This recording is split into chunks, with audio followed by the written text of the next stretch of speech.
নমস্কার বন্ধুরা। আজকে সকালটা শুরু হয়েছিল আমার একটু অন্যভাবে।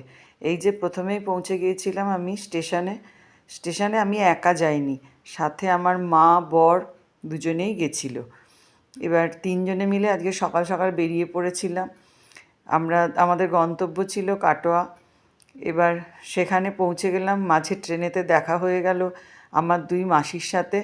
এবার সারাটা ট্রেন বেশ গল্প করতে করতে খুব সুন্দরভাবেই পৌঁছে গেলাম। এই যে আমার এক মাসি, এইটা আর একটা মাসি।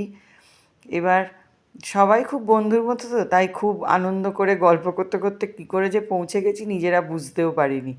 তারপরে চেপে পড়লাম টোটোতে চেপে পৌঁছে গেলাম যেখানে গেলাম, সেটাও আর একটা মাসির বাড়ি।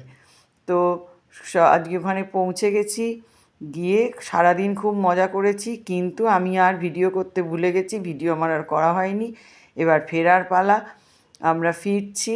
এই দেখো কি সুন্দর সবুজ, মানে দেখে এত ভালো লাগলো, আমি ভাবলাম যে একটুখানি ভিডিও করি, সবার সাথে শেয়ার করি, এই জন্য ভিডিওটা বানালাম। এবার দেখো বাড়ি ফিরে তো এবার রাতে খেতে হবে। মেয়ে তো আগেই বলেছিল যে চিকেন আর ভাত করে ফেলো মা, তো চিকেন এনে রেখেছিল।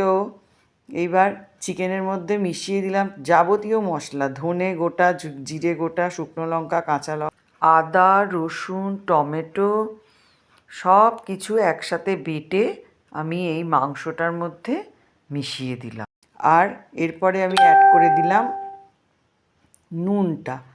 নুন দেওয়ার পরে এর মধ্যে অ্যাড করে দিলাম হলুদের গুঁড়ো, আর তারপরে আমি অ্যাড করে দিলাম কাশ্মীরি লঙ্কার গুঁড়ো, আর তার সাথে গরম মশলার গুঁড়োটাও অ্যাড করে দিলাম।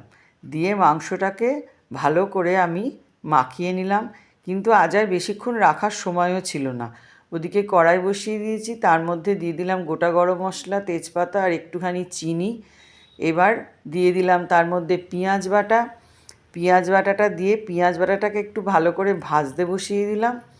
এবার এটা ভাজা হয়ে গেলে এর মধ্যে আবার দিয়ে দিলাম 4 টুকরো আলু। আলাদা করে আর আলু ভাজিনি, এই যে আলুগুলো পেঁয়াজের মধ্যে একটুখানি নাড়াচাড়া করে ভালো করে ভাজা ভাজা করে নেব। তারপরে এইটার মধ্যে দিয়ে দিলাম আমি মাংসটাকে এই দেখো বসিয়ে দিয়েছি, অলরেডি জল বেরোতে আরম্ভ করেছে, আমি একটু ঢাকা দিয়ে দিলাম। এরপরে এটাকে কষানোর পালা। এই যে আমার চিকেন একদম কষে গেল, তাও 10-15 মিনিট টাইম লাগলো। তারপরে দিয়ে দিলাম এর মধ্যে গরম জল, আর বসিয়ে দিলাম প্রেশার কুকারের মধ্যে একটা হুইসেল মেরে দিলাম। এদিকে আমার ভাতও রেডি, আর এই যে চিকেনও হুইসেল মারার পর নামিয়ে দিয়েছি।